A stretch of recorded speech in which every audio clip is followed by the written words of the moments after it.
গাজায় ত্রাণ নিতে গিয়ে একের পর এক হামলার শিকার ফিলিস্তিনিরা। ইসরায়েল মার্কিন পরিচালিত বিতর্কিত ত্রাণ কার্যক্রমে এবারে মাত্রা ছাড়ালো বর্বরতা। বুধবার ত্রাণ প্রার্থীদের ভিড়ে গ্যাস ছুড়ে মারে ইসরায়েলি সেনারা। ফলে শুরু হয় হট্টগোল, বিশৃঙ্খলা। আর এতে পদদলিত হয়ে এবং গ্যাসের ধোঁয়ায় শ্বাসরোধ হয়ে ঝরে ২১ ফিলিস্তিনির প্রাণ। বর্বরতার মাত্রা ছাড়িয়েছে ইসরায়েল। এ যেন নরকের চিত্র নেমে এসেছে গাজার বুকে। ইসরায়েলের অবরোধে নেই খাবার, নেই ত্রাণ। তাই যখন সহায়তা নিয়ে হাজির হয় মার্কিন ইসরায়েল পরিচালিত ত্রাণ সংস্থা, তখন ঝাঁপিয়ে পড়ে ক্ষুধার্ত ফিলিস্তিনিরা। আর এতেই হলো কাল, সেই জমায়েতে এলোপাতাড়ি গুলি চালায় জায়নবাদীরা। এই প্রক্রিয়ায় এ পর্যন্ত ৮৭৫ জনকে হত্যা করেছে আইডিএফ। বুধবার ফের ত্রাণকেন্দ্রে প্রাণহানি।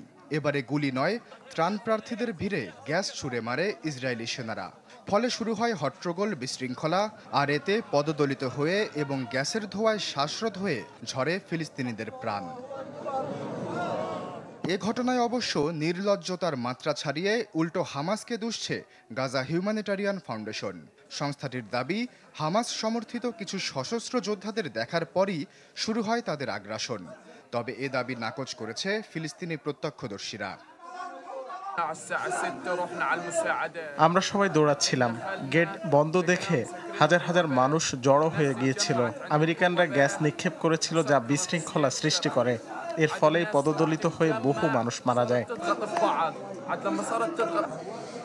গাজার স্বাস্থ্য মন্ত্রণালয় জানায়, ত্রাণকেন্দ্রে গুলিতে অহরহ প্রাণ ঝরলেও গ্যাসের ধোঁয়ায় ও পদদলনে প্রাণহানি এই প্রথম। আশ্বাস চৌধুরী, চ্যানেল 24।